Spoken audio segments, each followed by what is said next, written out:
নমস্কার, আপনার রায় অনুষ্ঠানে আপনাদের সবাইকে স্বাগত জানাই। গত দুদিন ধরে আপনারা জানেন যে বলাগড় হুগলির একটি বিধানসভা এলাকা, সেটা ভীষণ রকমভাবে সংবাদ মাধ্যমের শিরোনামে চলে এসেছে ফর রং রিজনস।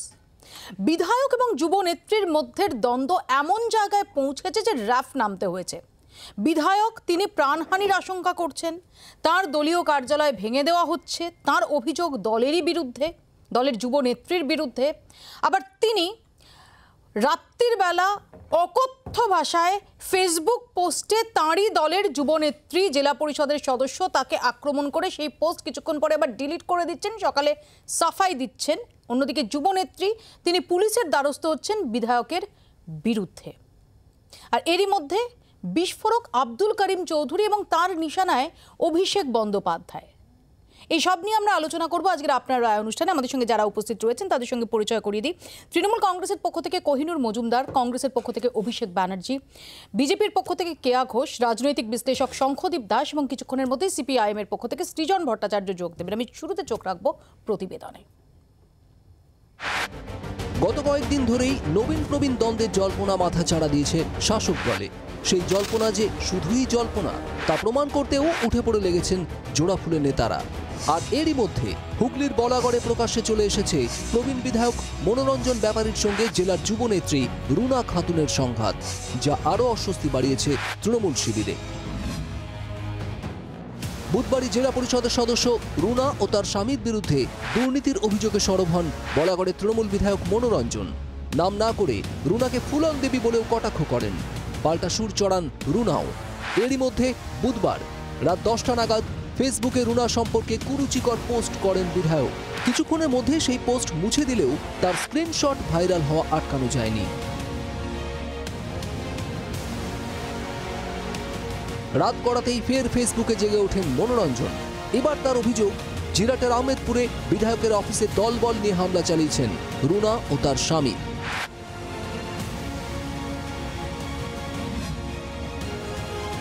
বৃহস্পতিবার বিধায়কের বিরুদ্ধে পাল্টা পুলিশের দ্বারস্থ হন রুনা।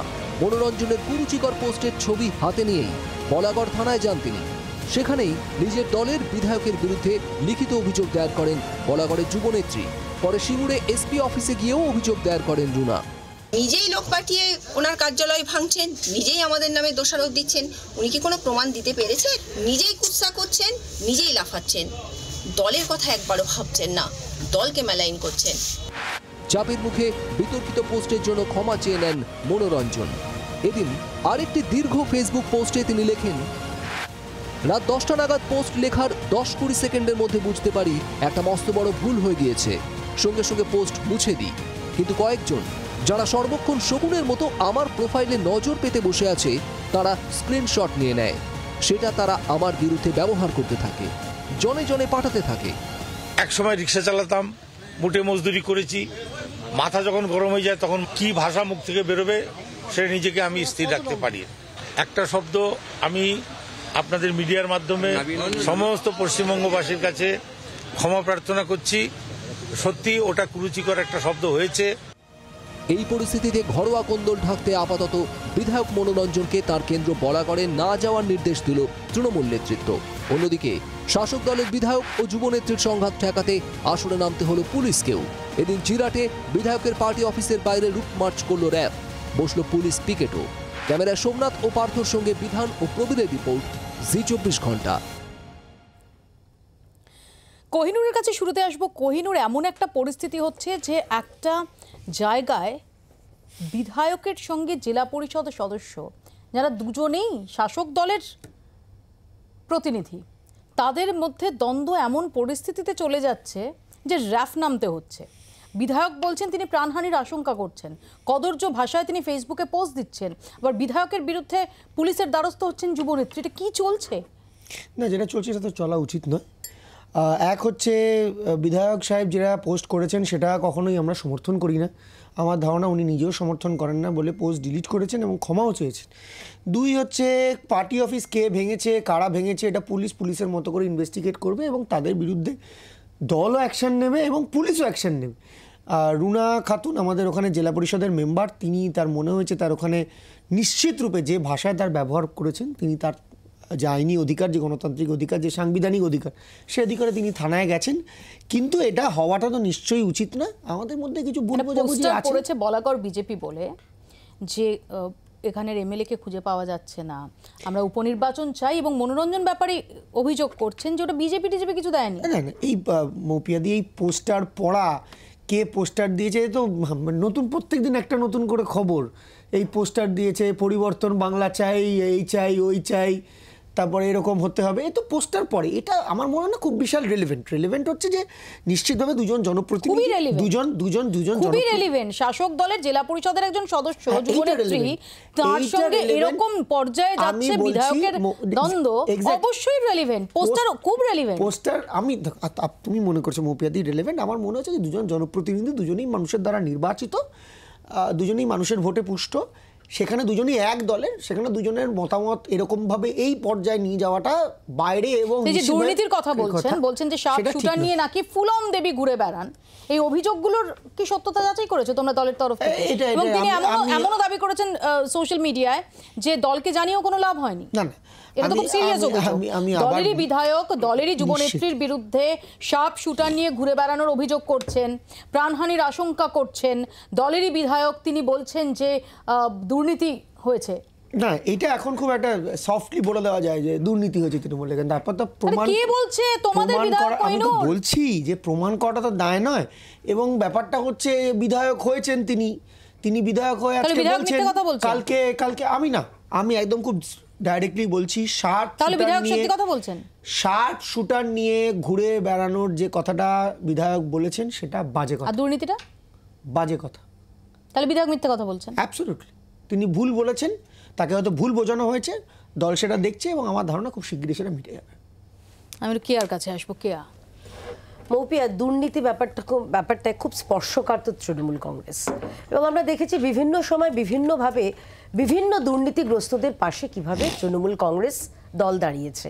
তৃণমূলের একজন তো মুখপাত্র ভাই কোহিনুর, কিন্তু স্বয়ং সুপ্রিমো, সে লটারি মণ্ডল থেকে শুরু করে চালচোর থেকে শুরু করে বিভিন্ন চাকরি চোরদের পাশে দাঁড়িয়েছেন স্বয়ং সুপ্রিমো।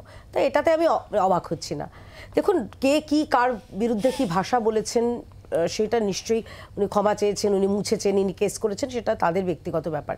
কিন্তু খুব ইন্টারেস্টিংলি গতকাল যে 3টে অভিযোগ এনেছিলেন মনোরঞ্জন বাবু, একটা হলো চাকরি। এই রুনা দেবী নাকি কোশমিনকালে কোনো স্কুলে যায়নি, সেই স্কুলের দুটো মাত্র শিক্ষক শিক্ষিকা টিচার ছিল, তার জন্য একটা পদ তৈরি করে তাকে চাকরিতে ঢোকানো হয়েছিল। এক। দ্বিতীয় হচ্ছে উনি বালি চুরির কথা একদম বলেছেন, যে ওখানে অবাধে বালি চোর এবং ওই সাট্টা জুয়া এইসব নিয়ে আলোচনা বলে কথা বলেছেন, এবং তার সঙ্গে রেশনের কথা বলেছেন। এই 3টে খুব গুরুত্বপূর্ণ। এবং গতকাল কিন্তু আশঙ্কা প্রকাশ করেছিলেন মনোরঞ্জন বাবু যে আমার দলীয় কার্যালয়ের উপর হামলা হতে পারে। আমরা কি দেখলাম দলীয় কার্যালয় ভাঙচুর, পুড়িয়ে দেওয়া হচ্ছে। এই একজন জেলা পরিষদের সদস্যা বা তার স্বামীর কি এত ক্ষমতা যে নিরাপত্তা রক্ষী, একজন বিধায়কের নিরাপত্তা রক্ষীকে সরিয়ে দেওয়া হয়? এইটা কি মনে হচ্ছে না যে ব্যাপারটা কি করে একজন বিধায়ক নির্বাচিত, পুরো এলাকার নির্বাচিত জনপ্রতিনিধি, তিনি যেই মুহূর্তে মৌচাকে ওখানে ঢিলটা মারলেন তার নিরাপত্তা রক্ষী পর্যন্ত সরে গেল। এই রাজ্যে নিরাপত্তা দেখার দায়িত্ব কার? স্বরাষ্ট্র হোম দপ্তরের। তার মন্ত্রীকে মমতা বন্দ্যোপাধ্যায় কি তাহলে তার নিজের একজন বিধায়ককে তিনি নিরাপত্তা না দিয়ে তিনি বরং পছন্দ করছেন এই যে যার বিরুদ্ধে অভিযোগগুলো এসছে, চাল, রেশন, বালি, গম, আটা, জুয়া, সাট্টা, তাদের নিরাপত্তা দিতে? একজন সাধারণ মানুষ হিসেবে এই প্রশ্নটাই তো আসছে। এবং একজন বিধায়ক যদি নিজের প্রাণ, তিনি যদি নিরাপদ না বোধ করেন, সাধারণ মানুষ তারা কি ফেস করবে? নিরাপত্তা যদি না বোধ করেন, যেহেতু বোঝাই যাচ্ছে যে তোমরা মনোরঞ্জন ব্যাপারীর কেই গ্লোরিফাই করছো। আমি কিছু করছি না মৌপিয়া, আমি একজন সাধারণ, যেমন রুনা খাতুনের বিরুদ্ধে যে অভিযোগগুলো উঠছে সেগুলো প্রমাণ করার দায় তাঁরই, তাকে ডিফেন্ড করার কোনো জায়গা নেই। তেমনি মনোরঞ্জন ব্যাপারী একজন তাঁরই দলের একজন মহিলা সহকর্মী, তার সম্পর্কে যে পোস্ট দিয়ে তারপর সেটা ডিলিট করেছেন, এবং একটা কুৎসিত, অদ্ভুত একটা আমি নিন্দা জানাচ্ছি, সাফাই দিচ্ছে। আমি মহিলা হিসেবে আমি লজ্জিত, একজন মহিলা হিসেবে এই জায়গাটা অবশ্যই রুনার পাশে দাঁড়াবো। তো কি করে গ্লোরিফাই করছো আমি তাহলে গ্লোরিফাই না, মনোরঞ্জন আমি ব্যাপারীকে? প্রশ্নগুলো তুললাম। আমার তো গ্লোরিফাই করার কোনো জায়গায় নেই, এটা তৃণমূল দলের, তাদের দলে দেখুন তাদের দুই পরিবারের দুই সদস্যের মধ্যে মারামারি, আমি নিরাপত্তার জায়গায় প্রশ্ন করছি। মনোরঞ্জন বাবু রুনা দেবী সম্পর্কে যে মন্তব্য করেছেন অত্যন্ত কুৎসিত, একজন মহিলাকে যে কোনো এইভাবে আক্রমণ করাটাকে, এই অভব্য ভাষা ব্যবহার করাটাকে সমর্থন করছি না, কিন্তু আমি যে প্রশ্নগুলো করলাম দুর্নীতি নিয়ে, আমি যে প্রশ্নগুলো করছি নিরাপত্তা নিয়ে, একজন বিধায়ক যদি ফিল করেন যে আমি নিরাপদ নই, আমি একজন জেলা পরিষদের সদস্য এবং তার স্বামী, তাদের এত প্রতিপত্তি, আমি নিরাপদ নই, তাহলে সেখানকার বলাগড়ের মানুষের নিরাপত্তা নিয়ে কি হবে? অভিষেক, আচ্ছা, বাংলার এখন সব থেকে বড় দুর্নীতিটা কি বলতো? আগে বাংলা ভদ্রবাবুর কণ্ঠ বললে বীরেন্দ্র কৃষ্ণ ভদ্রের কথা ভাবতো, এখন সুজয় কৃষ্ণ ভদ্রের কথা ভাবে। এর থেকে বড় দুর্নীতি বোধ আর কিছু হতে পারে না। এটা হচ্ছে সব থেকে বড় ফ্যালাসি। এবং সেটাকে যদি তুমি অ্যাকচুয়ালি কন্টিনিউ করো, এই যে আজকে আমরা রুনা দেবীর সঙ্গে মনোরঞ্জন বাবুর বক্তব্য নিয়ে আলোচনা করছি, প্রথমবার 17ই ডিসেম্বর সোনারপুরের 15 নম্বর ওয়ার্ডের কাউন্সিলর পাপিয়া দেবী কি অভিযোগ করলেন? লাভলি মৈত্র এবং যুবনেতা প্রতীক ইনক্লুডিং সেই সোনারপুরের যে পুরপ্রধান ওনাকে কাটমানি দিতে চেয়েছেন এবং ওনাকে প্রেমের প্রস্তাব এবং কুরুচিকর মন্তব্য, তার এগেনস্টে কি অ্যাকশন নেওয়া হয়েছে জানি না। ফরগেট অ্যাবাউট দ্যাট, আমরা এমন একটা জায়গায় বাস করছি, আগে দুর্নীতিটা শুধু টাকা পয়সা ছিল, এখন চারিত্রিক দুর্নীতিতে নেমে এসছে। মনোরঞ্জন ব্যাপারীকে আমি সৎ বিশ্বাস করতে চাই, অনেস্টলি বলছি আমি সৎ বিশ্বাস করতে, কিন্তু ওনার এই এত বিপ্লব সেই পঞ্চায়েত নির্বাচনের সময় থেকে, সেই বিপ্লবটা ফেসবুকে এসে আটকে থাকে। এগুলো যদি একটা ওয়ান অফ ইটস কাইন্ড হতো কোনো আপত্তি ছিল না। তুমি গত 1-1.5 বছরে যে কজন নেতামন্ত্রী ধরা পড়েছে, সেই নেতামন্ত্রীর ইনসিডেন্টালি বা অ্যাক্সিডেন্টালি তার একটি করে বান্ধবী পাওয়া গেছে। নট অনলি দ্যাট, একটা আমাদের এই আমরা যারা কর্পোরেটে কাজ করি তারা আমরা জানি যে ফেভার দিয়ে কোনো রকম যৌনগন্ধি কাজ করানো হলে সেটা কোয়াড প্রো কুয়ো বলে একটি বস্তু হয়। আমরা দেখলাম আমাদের খাদ্যমন্ত্রী যিনি গ্রেফতার হয়েছেন, তিনি একজনকে এখানে কাউন্সিলর করেছেন আমার বিধাননগর পুর নিগমের ভেতর। তার প্রাথমিক শর্ত ছিল সাম অ্যাডিশনাল ফেভার, সেটা কে অভিযোগ করেছে? তার স্বামী। তার এগেন্স্টে মানহানির মামলা করা হয়েছে। আজকে যদি আমরা এই রুনা দেবী এবং মনোরঞ্জন বাবুকে, আমি একটু তোমায় বিরত করছি। এই মুহূর্তে আমাদের সঙ্গে টেলিফোন লাইনে রয়েছেন বলাগড়ের বিধায়ক মনোরঞ্জন ব্যাপারী। মনোরঞ্জন বাবু, জি 24 ঘন্টা স্টুডিও থেকে মৌপিয়া আপনার সঙ্গে কথা বলছি। মনোরঞ্জন বাবু, গত 2 দিন ধরে বলাগড়কে কেন্দ্র করে যা চলছে এবং যে অভিযোগ আপনি এনেছেন, গতকাল রাতে দলীয় কার্যালয়ে ভাঙচুরের অভিযোগ আপনি এনেছেন, একটু যদি আমাদের বলেন যে কেন কেটে গেছেন না কেটে দিয়েছেন, সেটাও গুরুত্বপূর্ণ প্রশ্ন। সম্ভবত মনোরঞ্জন ব্যাপারী প্রশ্ন নিতে চাইলেন না, হয়তো এই প্রশ্নের সাফাই তার কাছে নেই, সেই জন্য তিনি ফোনটা ধরলেন। এবং আমি যেটুকু শুনতে পেলাম পিসিআর থেকে তাকে কমিউনিকেট করা হলো যে আপনি একটু লাইনে থাকুন, মৌপিয়া নন্দী আপনার সঙ্গে কথা বলবেন। এরপরেই কেটে দিয়েছি। আমরা আবার ট্রাই করছি, যদি ঘটনাচক্রে কেটে যায় তাহলে আশা করব মনোরঞ্জন ব্যাপারী তিনি ফোনটা রিসিভ করবেন, মৌপিয়া নন্দী কথা বলবেন, এটুকু শুনে তিনি কেটে দেবেন না। অন্যথায় বুঝে নিতে হবে যে তিনি নিজেকে এই মুহূর্তে ডিফেন্ড করার জায়গায় নেই। আমরা অপেক্ষায় থাকলাম, পিসিআর থেকে আমার সহকর্মীরা তাকে কন্টিনিউয়াসলি ট্রাই করে যাবে। বলো অভিষেক। সমস্যাটা হচ্ছে এইখানে যে মানুষটা জনপ্রতিনিধি হয়ে একটা বিধানসভার মানুষের কথা বলবার জন্য বিধানসভায় গেছে, তার তোমার সঙ্গে কথা বলার সৎসাহসটা নেই। আনফরচুনেট ব্যাপারটা হচ্ছে যত বিপ্লবটা ফেসবুকে, এবং আজকে নয়, পঞ্চায়েত নির্বাচনে ওনার পছন্দের মানুষদেরকে করা হয়নি বলে উনি বিদ্রোহ করেছেন। আমি ওনাকে সৎ বিশ্বাস করতে চাই। উনি যে অভিযোগগুলো করেছেন নতুন অভিযোগ তো নয়, মানে এমন তো নয় যে উনি সবে জন্মেছেন বা সবে মঙ্গল গ্রহ থেকে এসেছেন। এই অভিযোগগুলো এক সেকেন্ড, মনোরঞ্জন ব্যাপারীর সঙ্গে আমরা যোগাযোগ করতে পেরেছি। মনোরঞ্জন বাবু শুনতে পাচ্ছেন? মৌপিয়া কথা বলছি। হ্যাঁ, কথা বলছেন, বলুন। মনোরঞ্জন বাবু, গতকাল থেকে কি চলছে আপনার এবং রুনা খাতুনের মধ্যে?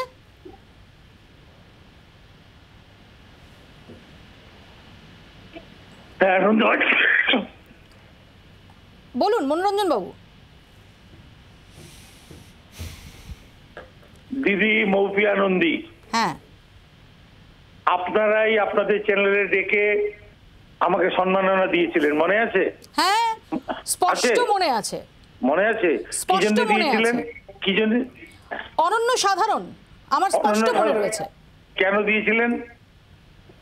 যোগ্য মনে করেছিলেন, তাই জন্যই তো। অবশ্যই, কিন্তু গতকাল আপনার ফেসবুক পোস্ট দেখার পর আমাদের একটু দ্বিধান্বিত হতে হয়েছে। আমার কথাটা শুনতে দেন, আমার কথাটা শুনুন। এই রুনা খাতুনের স্বামী বলছে আমি মহাশ্বেতা দেবীর লেখা চুরি করে বই ছাপাই, তার থেকে আমি লাখ লাখ টাকা কামাই। হ্যাঁ, তো বিষয়টা হচ্ছে এটা যে আমাকে অনবরত তাতিয়ে যাচ্ছে 2 বছর 2.5 বছর ধরে। এদের কত আমি বহিরাগত, আমি আরো কত ধরনের চোর, ওর স্বামী বলেছে আমাকে চোর, ধর্ষক, খুনি। তো আপনি এই বিষয়টা দলের উচ্চ নেতৃত্বকে জানিয়েছিলেন? দলের উচ্চ নেতৃত্ব, আমি জেলার বাইরে যাইনি, জেলা স্তরীয় আমি নেতাদের জানিয়েছি।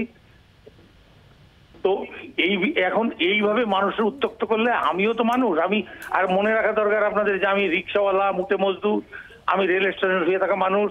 সবসময় পুরো আমার গোটাটাই ভালো নয় না। আমি শুধু একটা কথা বলি, রিক্সা চালক, টোটো চালক, এদের প্রসঙ্গ তুলে আপনি সার্বিকভাবে তাদের ছোট করবেন না, কারণ সমস্ত রিক্সা চালক ভাই বা সমস্ত টোটো চালক ভাই এই ভাষায় কথা বলেন না। আমি আমার কথা বলছি যে আমি একদম এই সমাজ থেকে এসেছি। এবার অনেক সময় হয় কি আমার সাহিত্যিক পরিচয়টা আমি ভুলে যাই, ভুলে গিয়ে আমি এমন কিছু উত্তক্ত করলে, তিক্ত হয়ে গেলে তখন আর মানে মাথাটা গরম হয়ে যায়। কি করব, করে ফেলেছি একটা ভুল, তার জন্য তো আমি ক্ষমাও চেয়েছি। তো সেইটা নিয়ে আপনারা একটা অনুষ্ঠান করে দিচ্ছেন, এটা তো বড় আশ্চর্য ব্যাপার। অবশ্যই, কারণ আপনি একজন জনপ্রতিনিধি মনোরঞ্জন বাবু।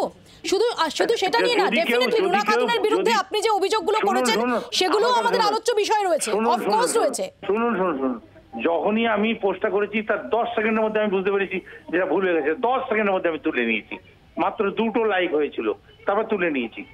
তো এরপরে সেইটা নিয়ে একটা আপনাদের মতো একটা প্রতিষ্ঠিত সম্মানীয় চ্যানেল যেদিকে মানুষ তাকিয়ে থাকে। এক্স্যাক্টলি মনোরঞ্জন বাবু, সেই জন্যই দায়িত্বশীল সংবাদ মাধ্যম যেমন আপনি ভালো কাজ করলে আপনাকে প্রণাম করে অনন্য সাধারণ দেবে, তেমনি আপনি যদি কোনো মহিলা আবারও বলছি, রুনা খাতুনের বিরুদ্ধে আপনার যে অভিযোগ সেগুলো নিয়ে আমরা তার হয়ে কোনো কথা বলবো না, ডেফিনেটলি সেগুলোর দায় তাকেই নিতে হবে।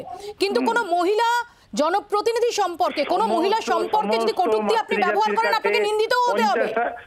আপনাকে যেমন পুরস্কৃত হতে হবে, আপনাকে নিন্দিত হতে হবে। 50টা চ্যানেলের সামনে দাঁড়িয়ে আমি ক্ষমা প্রার্থনা করেছি।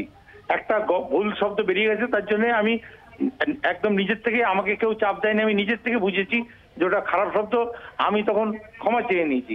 এরপরেও যদি সেটা নিয়ে আপনারা যদি জলঘোলা করতে থাকেন তাহলে কি বলবো। না, এই জলঘোলা তো করবই মনোরঞ্জন বাবু, কিন্তু একই সঙ্গে উনি কেটে দিলেন। আবারও বলি মনোরঞ্জন বাবু, যেমন ঠিকই যে সময় আমরা মনে করেছিলাম যে আপনি ইতিবাচক কিছু করতেন, আপনি নিজেই স্বীকার করলেন, সেই সময় এই জি 24 ঘন্টা আপনাকে সম্মানিত করেছিল।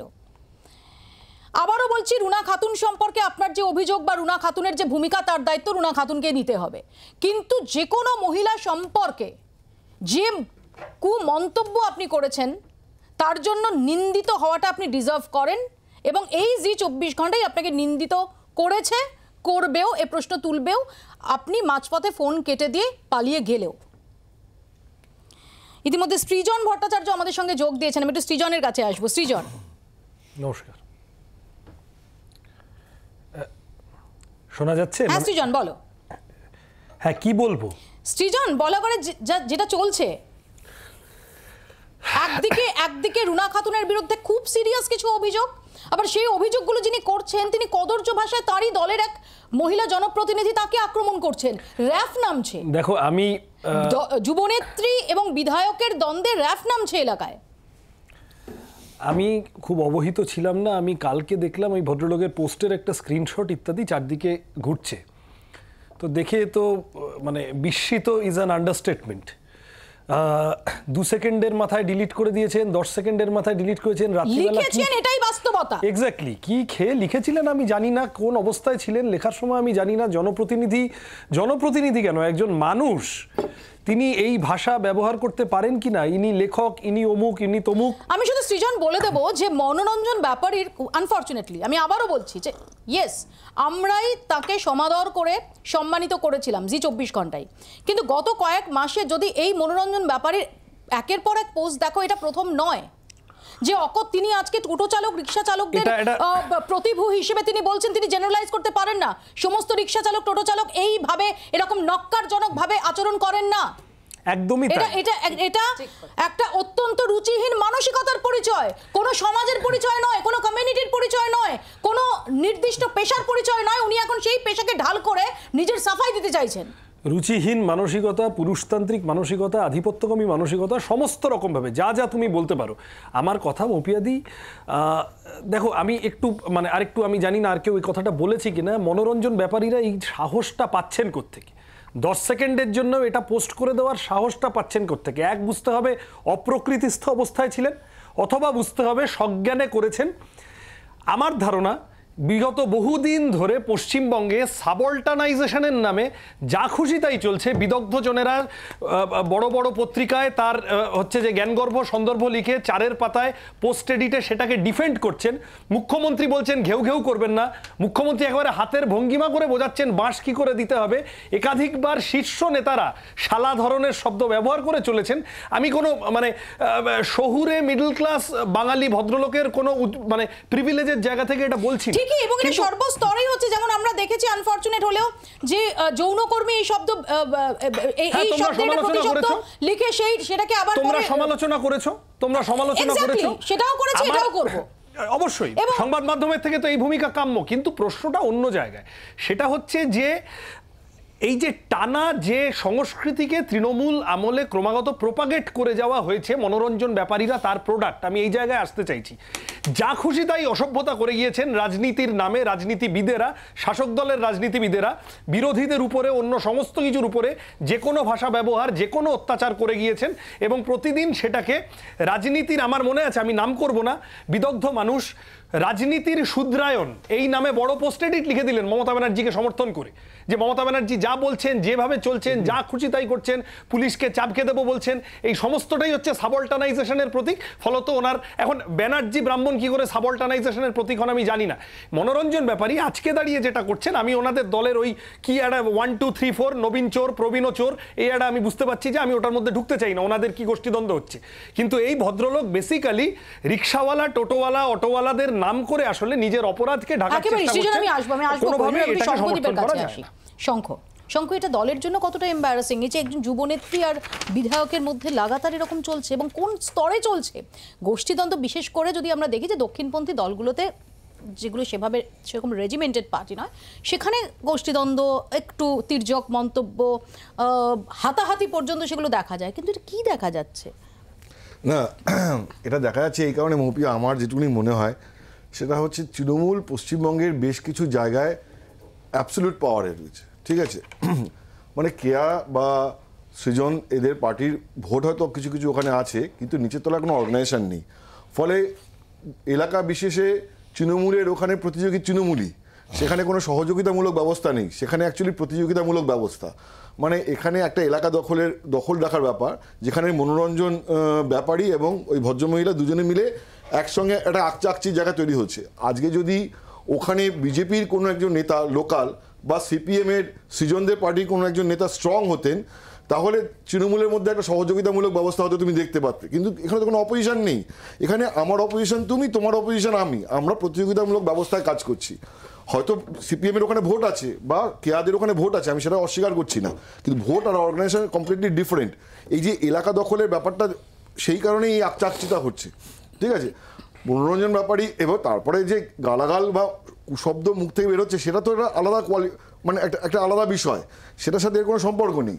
এবার যেহেতু ওখানে দুজনের প্রতিপক্ষ বা দুজনেই এলাকা দখল রাখতে চাইছে, তারপরে পার্টিও ওপর থেকে কিছু বলতে পারছে না, পার্টিও কন্ট্রোল করতে চাইছে না, কারণ পার্টিকে তো জায়গাটা রাখতে হবে, পার্টি দুজনকেই মোটামুটি ঠান্ডা করে একটা রাখার ব্যবস্থা হয়তো করতে পারে। এবং বিশেষ করে বলাগড়ের মতো একটা জায়গা আমরা সাম্প্রতিক অতীতে দেখেছি যে দুর্নীতি ইস্যুতে যে জায়গায় যথেষ্ট প্রভাব রয়েছে, যে জায়গাটার একটা আলাদা সিগনিফিকেন্স রয়েছে তো, কিন্তু কথাটা হচ্ছে যে সেখানে বিরোধী মুখ কোথায়? তুমি কি বলতে পারো যে বলাগড়ে একজন প্রভাবশালী বিজেপি নেতা আছেন তার নাম অমুক, বা একজন প্রভাবশালী এখন সিপিএম নেতা আছেন তার নাম অমুক? যদিও সিপিএম নেতা বলতে গিয়ে একটা মনে পড়ে গেল, আমার মনে হয় কোহিনুর বলার জন্য উসটুস করছে যে সৃজন বলছিল যে কার প্রশ্রয়ে মনোরঞ্জন ব্যাপারী বলেছেন। যেমন সৃজন, আমার মনে হয় যে এটা কারোর প্রশ্রয় বলতে হয় না, এটা ব্যক্তিগত ব্যাপার। অনিল বসু যখন বলেছিলেন ওই কথা বলেছিলেন আরামবাগের একজন সাংসদ হয়ে, আমার মনে হয় না যে সিপিএম প্রশ্রয় দিয়েছিল। সৃজন, আমি বলছি না যে সিপিএম প্রশ্রয় দিয়েছিল, আমার মনে হয় যে ওনার ব্যক্তিগত, মারা গেছেন উনি, এখন বলাও ঠিক নয়, কিন্তু আমার মনে হয় ওনার ব্যক্তিগত রুচি থেকেই বলেছিলেন। ফলে এটা নিয়ে পার্টি কাউকে গালাগাল দিতে বলে দিচ্ছে বলে আমার মনে হয় না। তো ওইটা একটা খুব মাইক্রো ইস্যু। আমি আসলে যেটা বলতে চেয়েছি যে বুদ্ধদেব ভট্টাচার্য বা বিমান বসু কোনোদিন অনিল বসুর কথার অনুরূপ কোনো কথা বলেননি, যার ইঙ্গিত মমতা ব্যানার্জিদের কথার মাঝে মধ্যেই থাকে। নন্দীগ্রামের মহিলারা কি করবেন? বিনয় কোঙ্গার বলেছিলেন, আপনি ভুল করছেন। বিনয় কোঙ্গার বলেছিলেন চারদিক দিয়ে ঘিরে নেব, লাইফ হেল্প করে নেব। ওটা আমাকে স্মরণ করাতে হবে না। আমি এখনো আমার মেমোরির উপর আমার যথেষ্ট আস্থা আছে। আমি সেই সময় আমি সাংবাদিকতা করেছি, তুমি রাজনীতি করেছো কিনা আমি জানি না। আমি এখনো এই ব্যাপারে সহমত না করে আমি বললাম ধরে নিচ্ছি বিনয় কোঙ্গার বলেছে। বিনয় কোঙ্গারের বিরুদ্ধে শাস্তি হয়েছিল সিপিএম এর, বলেছিল। আরে অভিষেক যখন হাততালি দিচ্ছে, সিপিআইএম কন্ডেম করেছিল, আজকে লজ্জা নেই। সিপিআইএম কন্ডেম করেছিল কোহিনুর। ইন্দিরা গান্ধী কি ভাষায় বলেছিল? বলছি সিপিআইএম এই ধরনের বক্তব্য এন্ডোর্স করেনি। ইন্দিরা গান্ধী কি ভাষায় রবীন্দ্রের মাথা বলেছিল? আজকে সৃজনের কথা হাততালি দিতে হচ্ছে। কারণ এটা যেমন ঠিক যে মনোরঞ্জন ব্যাপারীর এই কুকথার জন্য যেমন এই মুহূর্তে তিনি কাঠগড়ায়, আবার এই বিষয়টাকে সামনে রেখে রুনা খাতুনের বিরুদ্ধে যে অভিযোগ উঠছে বা দুর্নীতি ইস্যুতে সত্যি যদি মনোরঞ্জন ব্যাপারী তিনি আসলে হুইসেল ব্লোয়ারের কাজটা করে আসেন, সেটাও ডাইলিউটেড হয়ে যাওয়াটা সেটা সঙ্গত নয়। একটা ছোট্ট বিরতির পরে প্রসঙ্গে আলোচনায় ফিরছি, দেখতে থাকুন আপনার রায়।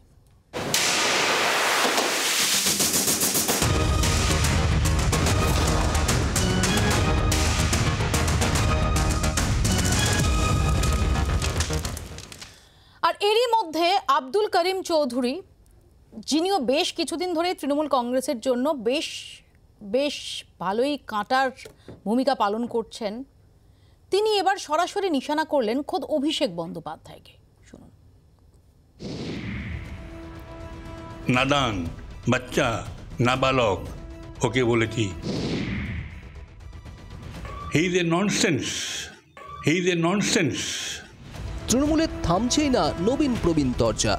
দলের অস্বস্তি বাড়িয়ে এবার আসরে নেমে পড়লেন আব্দুল করিম চৌধুরী। মুখ খুলে নিশানা করলেন দলের সর্বভারতীয় সাধারণ সম্পাদক অভিষেক বন্দ্যোপাধ্যায়কে। ছাড় পেলেন না অভিষেক ঘনিষ্ঠ বলে পরিচিত তৃণমূল মুখপাত্র কুণাল ঘোষও। সব মিলিয়ে জোড়া ফুলের অস্বস্তির নতুন কারণ হয়ে উঠলেন ইসলামপুরের প্রবীণ বিধায়ক আব্দুল করিম চৌধুরী। গত কয়েকদিন ধরেই নবীন প্রবীণ দ্বন্দ্বের জল্পনায় জেরবার তৃণমূল শিবির। এই পরিস্থিতিতে বৃহস্পতিবার প্রবীণ ব্রিগেডের হয়ে ব্যাট ধরলেন আব্দুল করিম চৌধুরী। এই নবীন বারবার কথা বলতে নবীনদার আমাদেরকে কি বলা হবে জানেন? বান্দরের হাতে নারিকল। বান্দরের হাতে নারিকল দেওয়া চালতে পারে না কি এরা চালতে পারবে না। এরপরেই অভিষেককে সেনাপতি বলে উল্লেখ করেন তিনি। দাবি করেন তিনি অভিষেককে পুরোপুরি ক্ষমতা না দেওয়ার পরামর্শ দিয়েছিলেন দলনেত্রী মমতা বন্দ্যোপাধ্যায়কে। যে সেনাপতি হয়ে যায় না, আমি আগে বলেছিলাম মমতা বন্দ্যোপাধ্যায়কে যে এইটা বাচ্চা আছে, না বালক আছে, একে আপনি সঙ্গে রাখেন, কিন্তু একে ফুল ক্ষমতা কোনো দিবেন না, যে বাচ্চা আছে, নাদান আছে। তৃণমূল নেত্রী কেন মুখপাত্র কুণালকে এখনো বহিষ্কার করেননি তা নিয়েও প্রশ্ন তোলেন করিম। আমাদের মমতা দিদিকে উচিত ছিল ইমিডিয়েটলি ওকে স্ট্যাক করে দেওয়া ছিল, সরিয়ে দেওয়া ছিল, ওই জায়গা থেকে ওকে সরিয়ে দেওয়া উচিত। He is a nonsense. করিমের এই মন্তব্য প্রত্যাশিতভাবেই ভালোভাবে নেয়নি তৃণমূল।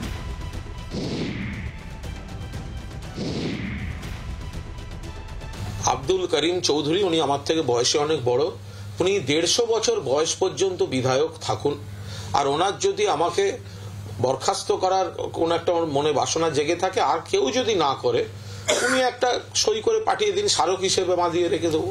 তবে অভিষেক বন্দ্যোপাধ্যায় সম্পর্কে যে কথাগুলো বলছে সেগুলো ভেবে বললে ভালো হয়। একজন দূরদর্শী দক্ষ সেনাপতি মমতা বন্দ্যোপাধ্যায়ের নেতৃত্বে অভিষেক লড়াই করছেন, সেখানে এই ধরনের মন্তব্য এগুলি একেবারেই দুর্ভাগ্যজনক।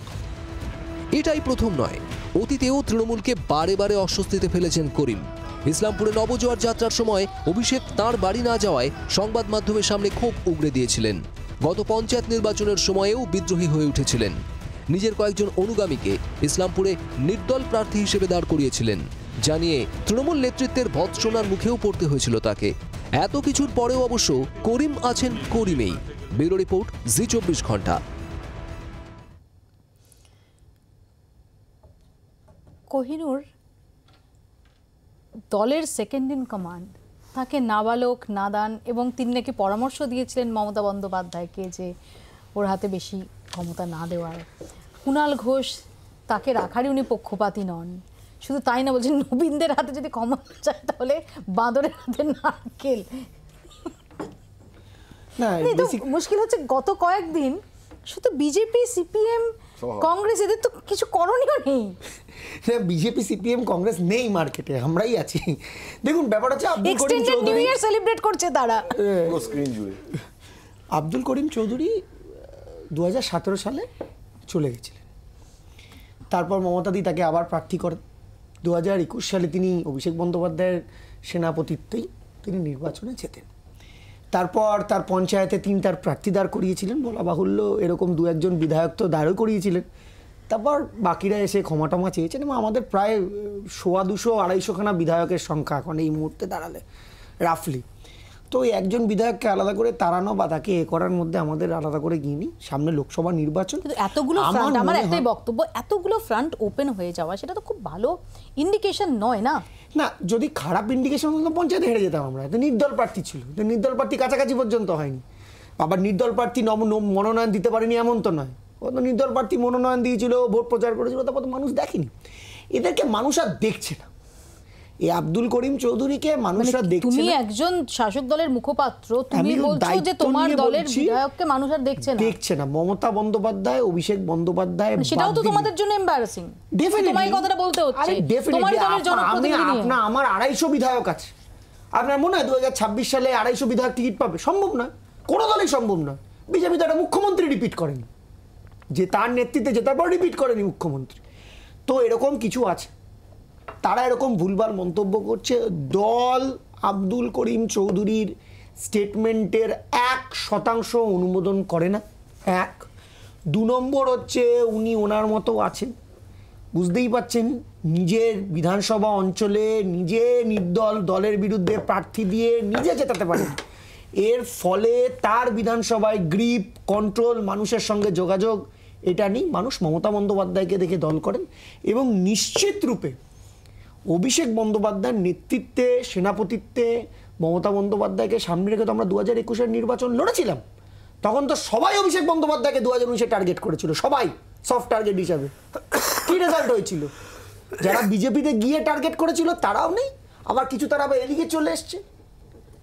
অ্যাকচুয়ালি তৃণমূল কংগ্রেসের মনটা বড় বড়, এটা মমতা বন্দ্যোপাধ্যায় এটা বলেছেন যে তৃণমূল কংগ্রেসের মন বড় বড়।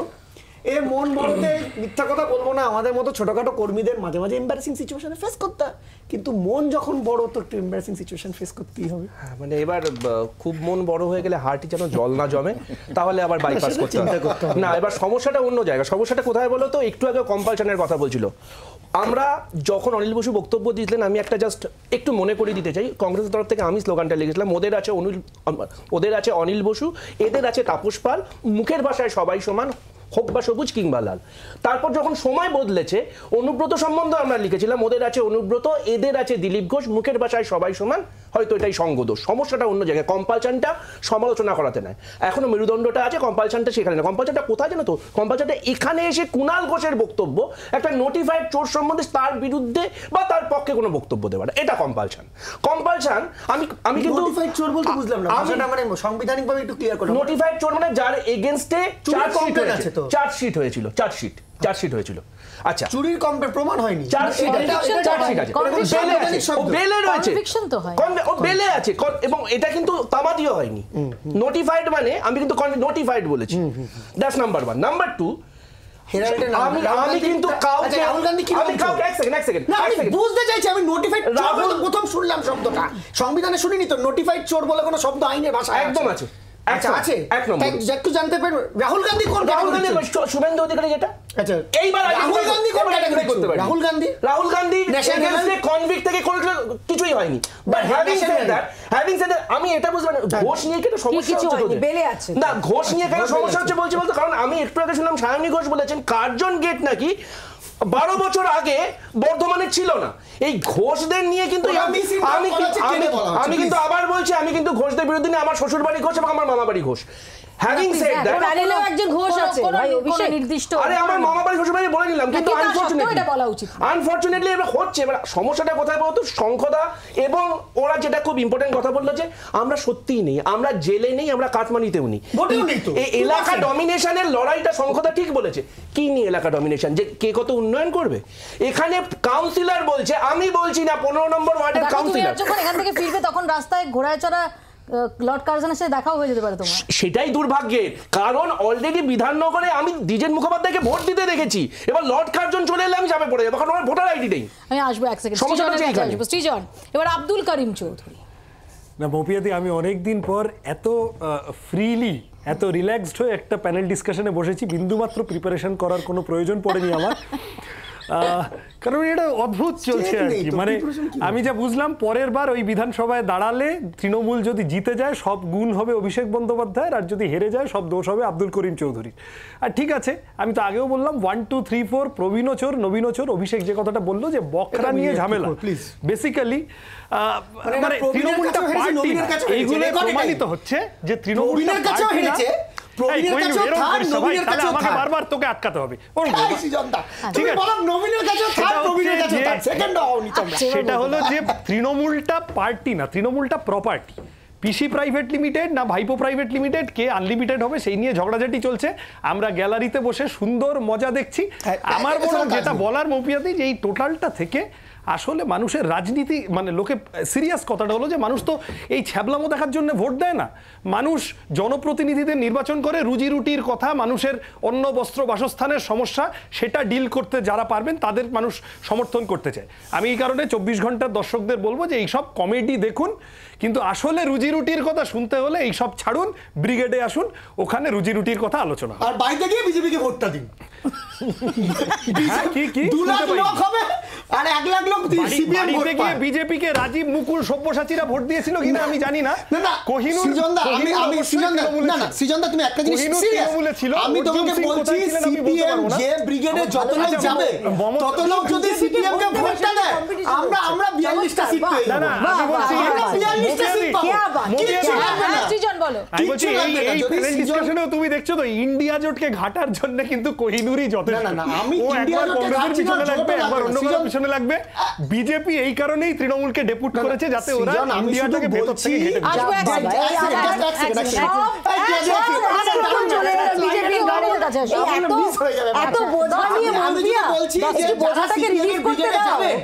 তারা যদি বাড়িতে গিয়ে সিপিএম কে ভোট দেয় তাহলে আমরা 42টা সিট পাবো সৃজন আমাকে অন্যদের কাছে প্লিজ আসতে হবে বিষয়টা হলো তৃণমূল ভাই বলল যে আমাদের মন বড় তেমন সমস্যাও বড় এই যে কিছুদিন আগেই আজকে তো আমরা আলোচনা করছি মনোরঞ্জন বাবুকে নিয়ে আব্দুল করিম সাহেবকে নিয়ে পরশুদিন আলোচনা হয়েছে অর্জুন সিং আর সোমনাথ বাবুকে নিয়ে অর্জুন সিং কোন অর্জুন সিং যারা আমাদের প্রতীকে জিতে তিনি তৃণমূলে চলে গেছেন তাকে নিয়েও তো এদের সমস্যা আমি বুঝতে পারছি না যারা এদের পুরনো যার মানে প্রবীণ এবং নবীন প্রত্যেককে নিয়ে সমস্যা হচ্ছে সমস্যাটা অন্য জায়গায় মৌপিয়া 25-75-এর সমস্যা হচ্ছে আচ্ছা মনোরঞ্জন বাবু যে এই কুরুচিকর মন্তব্য করেছেন মমতা বন্দ্যোপাধ্যায় তিনি তো একজন মহিলা তিনি তাহলে এতক্ষণে বহিষ্কার করেননি কেন মনোরঞ্জন বাবুকে ইনি তো আগেও ফেসবুকে এরকম কথা লিখেছেন এরকম ভাষা লিখেছেন তো তাকে বহিষ্কার করেননি কেন আব্দুল করিম চৌধুরীর দলের সেকেন্ড ইন কমান্ড এদেরই দলের করেছে। ভাই অভিষেক কিছু মনে করো না, তোমার নামটাও তো নেমসেক, তুমি যেহেতু ঘোষ বললে, এবার অভিষেক বললে তো আমারও মনে হবে অভিষেক মানে কি সবাই চোর। হ্যাঁ পুরো ফুল, কিন্তু পুরো নামটাই নিয়ে বসে আছে। কিন্তু ভাইপো সব অভিষেক মানে চোর হয় না। না আমি বলছি এরকম সব ঘোষকেও দিয়ে আমি সেই জায়গাটা পদবি ধরেই জেনারেলাইজ করে কোনো বিষয়টা হলো বিষয়টা হচ্ছে একটাই, যে এইখানে দাঁড়িয়ে 25-75-এর বখরার লড়াই হচ্ছে। যে 25 দিচ্ছে, যে 75 দিচ্ছে, দল সে 75-কে সেফগার্ড করছে।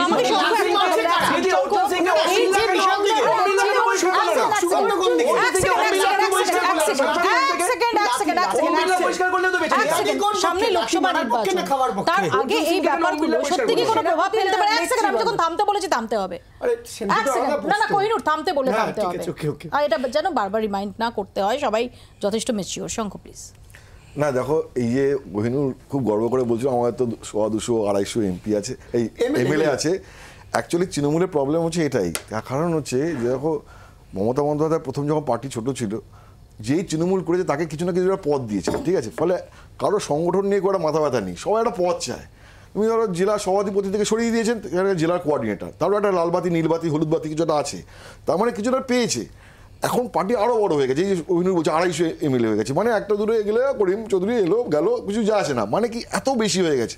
কিন্তু পদ তো নেই, পদ তো আর মঙ্গল গ্রহে পাওয়া যাবে না, পদ আর চাঁদেও পাওয়া যাবে না। ফলে হচ্ছে এই কিছু হ্যাভ আর হ্যাভ নটস তৈরি হয়েছে। যারা have nots, Karim Chowdhury red carpet পেতে, কোট আন কোট সত্যি রেড কার্পেট, একটা লাল কার্পেট পেতে রেখেছিলেন যে ওই নবজোয়া যাত্রার সময় অভিষেক ওনার বাড়ি যাবেন, and he might have thought যে অভিষেক গেলে ওনার কিছুটা হিললে হবে। অভিষেক দেখেছে যে নবজোয়া যাত্রায় এত হাঁটাহাঁটি করতে হচ্ছে, আবার করিম চৌধুরীর বাড়ি যাওয়া মানে আবার অন্য কারোর বাড়ি যাওয়া, না এটা তুল্য মূল্য চলে আসে। করিমবাবুর বাড়ি গেলেন, করিম সাহেবের বাড়ি, আমার বাড়ি এলেন না, অভিষেক যাননি। করিম সাহেব তখন বুঝে কিছু পাওয়া যায়নি, গালাগাল দিচ্ছে। তখন হচ্ছে হ্যাভ নটস আর হ্যাভের প্রবলেম। এখানে আর কিছু প্রবলেম নেই। যেটা আমি বলছিলাম যে কিছুক্ষণ আগে মনোরঞ্জন ব্যাপারী এবং ওই রুনা খাতুনের যে ঝামেলা, যে পার্টির আর কোনো ওইখানে আর কোনো নেতা নেই, নিজেদের মধ্যে আকচাকচি হচ্ছে। করিম চৌধুরী ওখানে দেখবে যে ওনার রাগ লোকাল তৃণমূলের সভাপতি, বললাম তো যে এটার জন্য কোনো রকেট সায়েন্স দরকার নেই। এটা এমনি বলা যায় যে ওখানে তৃণমূলে হয়তো অন্য কেউ আছে, সেখানে করিম চৌধুরী কোনো ভাব পাচ্ছেন, কোনো পদ পাচ্ছেন না, তাই আজকে অভিষেকে তার নাদান ইত্যাদি প্রভৃতি মনে হচ্ছে।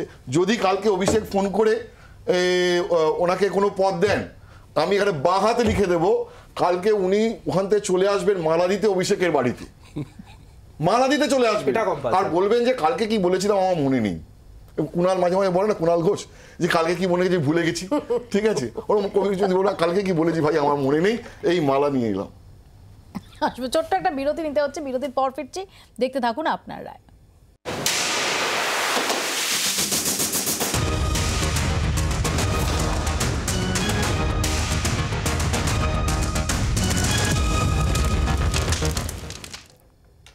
ফিরলাম বিরতির পর, আর এরই মধ্যে অধীর রঞ্জন চৌধুরী তার খোঁচা তৃণমূল কংগ্রেসকে আসন সমঝোতা প্রসঙ্গে দেখুন। মমতা ব্যানার্জি বলছে যে কংগ্রেসের 2টো সিট, কি 2টো সিট দিবে? ওকে তো হারিয়ে 2টো সিট নিয়েছি আমরা, এবং আমাদের নিজেদের ক্ষমতা আরো অনেক সিট আমরা লড়তে পারি। আমরা পুরুলিয়া লড়তে পারি, জিততে পারি, আমরা মালদা লড়তে পারি, জিততে পারি, রায়গঞ্জ লড়তে পারি, জিততে পারি। সিটের কি অভাব আছে আমাদের? সে আলোচনা চেয়েছিল, সে আলোচনায় গেছে, গঠবন্ধনের রাজনীতি করতে গেছে, পার্টি হাইকমান্ড আলোচনা চেয়েছে। প্রথম দিন থেকে তো বলছে 2টো বেশি দিব না। কে তোর দয়া নিচ্ছে 2টো? আমরা কিন্তু দয়া চেয়েছি? তোমার কাছে কি দয়া নিব 2টো আসনের জন্য? তোমার দয়া দক্ষিণে নিয়ে আমরা এই সিট রক্ষার কোনো মানসিকতা আমাদের নেই, আমরা প্রত্যাখ্যান করছি। এরকম আমাদের 2টো সিট দিয়ে সে আসামে 4টে সিট নেবে, ওখানে 2টো সিট, মেঘালয় গোয়াতে সব সিট নেবে। সে ভিতরের খবর তো জানেন না। ওপেন চ্যালেঞ্জ করেছি, বহরমপুরে তো হারাবে বলছে, মালদা হারাবে বলছে। ওপেন চ্যালেঞ্জ করেছি মমতা ব্যানার্জির দলকে, যে কোনো মামুকে এখানে পাঠিয়ে দাও, যদি হারাতে পারো রাজনীতি করা ছেড়ে দেবো। আসুন, আপনি নিজে আসুন। আপনি প্রিয়াঙ্কা গান্ধীকে বলছেন মোদির বিরুদ্ধে লড়তে, আমি আপনাকে বলছি আপনি আসুন এখানটা আমার বিরুদ্ধে লড়তে।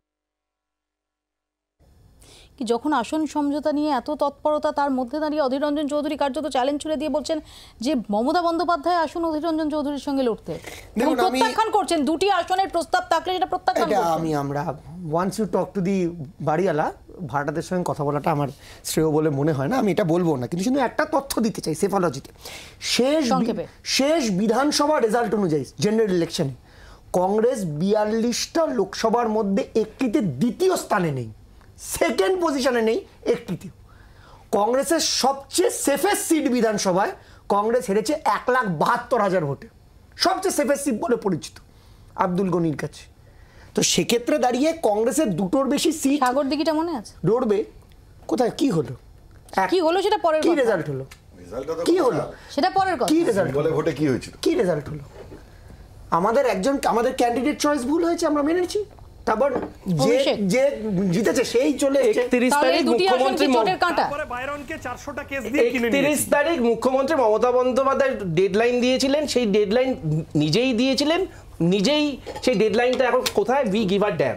ওই যে বললাম না যে আমরা প্রথম দিন থেকে বলে আসছি যে নরেন্দ্র মোদীর বিরুদ্ধে লড়াইটা আমরা করছি, আমরা করব, তাতে আমাদের কাউকে লাগবে। That's number 1। নাম্বার 2, সমস্যাটা কোথায় হয়ে যায় জানো তো? সমস্যাটা এটা কি এআইসিসি বলেছে কাউকে লাগবে না?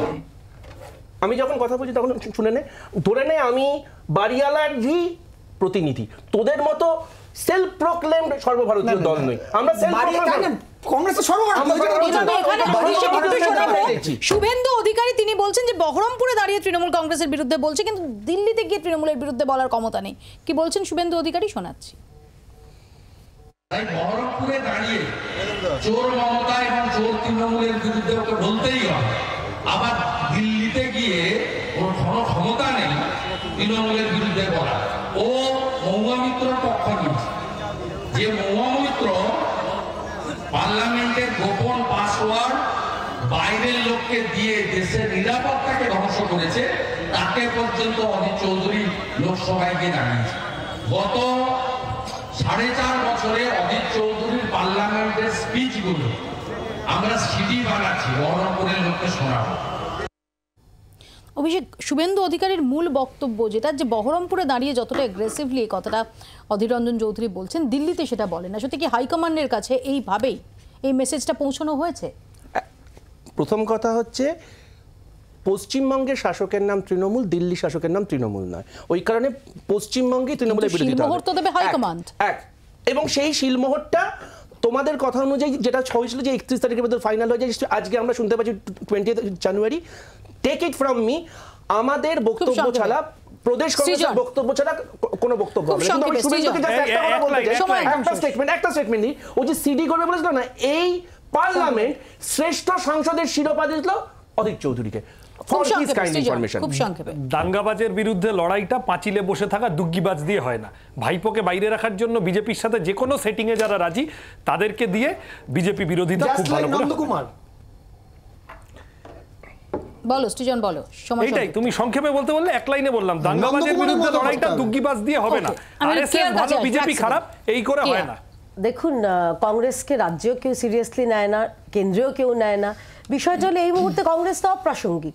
অধীরবাবু শুধুমাত্র নিজের বহরমপুর সিটটাই আদৌ জিতবেন কিনা, তিনি যেখানকার সাংসদ বহরমপুর বিধানসভায়, ভাই গায়ে লাগছে, অন্য লোকের বেলায় নরেন্দ্র মোদীকে হারিয়ে দেবো, দাঁড়াও না, নরেন্দ্র মোদীকে হারিয়ে দেবো। হ্যাঁ প্লিজ হারান, প্লিজ। আরে আমরা আমন্ত্রণ জানাচ্ছি, শুনুন না ভাই, ভাই এত উত্তেজিত হবে না ভাই।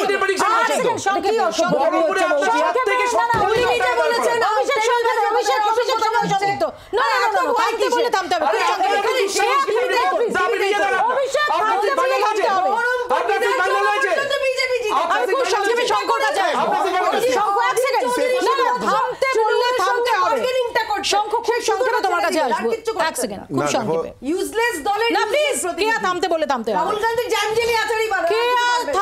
থামতে হবে না, না, দেখো, ইন্ডিয়া জোট তৈরি করা উদ্যোক্তা হচ্ছে প্রধান উদ্যোক্তা কংগ্রেস। ফলে কংগ্রেসের নিজের থেকে সর্বভারতীয় কংগ্রেসের দায় রয়েছে সবার সাথে মিলেঝুলে একটা আসন সমঝোতা করে চলার। যেটা অধীর চৌধুরী করছেন সেটা পিওরলি হচ্ছে যে বার্গেনিংয়ের জন্য। কংগ্রেস দুটো আসনে সন্তুষ্ট নয়, কারণ কংগ্রেস মনে করে তাদের ট্র্যাডিশনাল শক্তি আছে পুরুলিয়াতে, তাদের ট্র্যাডিশনাল শক্তি আছে উত্তর মালদায়, উত্তর দিনাজপুরে, রায়গঞ্জে, এবং এই মুহূর্তে দাঁড়িয়ে দার্জিলিং এও কংগ্রেসের বেশ কিছু অ্যাক্টিভিটি শুরু হয়েছে। বিনয় দামাকে সামনে রেখে রিসেন্টলি রাহুল গান্ধীর সঙ্গে সাক্ষাৎ দেখা করিয়েছে। এখন এই হামড়ো পার্টির ওই এডওয়ার্ডও কংগ্রেসের সাথে রয়েছে। তো কংগ্রেস মনে করে যে দে ডিজার্ভ মোর, এবং কংগ্রেস এইটুকুনি বুঝতে পারছে যে তৃণমূল অনেক দিন পর এবার কংগ্রেসের সাথে সিরিয়াসলি পশ্চিমবঙ্গে একটা জোট চায়। ঠিক আছে, কারণ বিকজ অফ মাইনরিটি ভোটে, ফলে কংগ্রেস সেই সুযোগটা নিচ্ছে, কংগ্রেস বার্গেন করছে। সময় একদম সংক্ষিপ্ত, সত্যি সত্যি কি আসন সমঝোতার যে রূপরেখা সেটা এত সহজে চূড়ান্ত হবে? তার উত্তর ভবিষ্যতে দেবে। আপাতত আপনারা এখানে শেষ করছি, দেখতে থাকুন জি 24 ঘন্টা।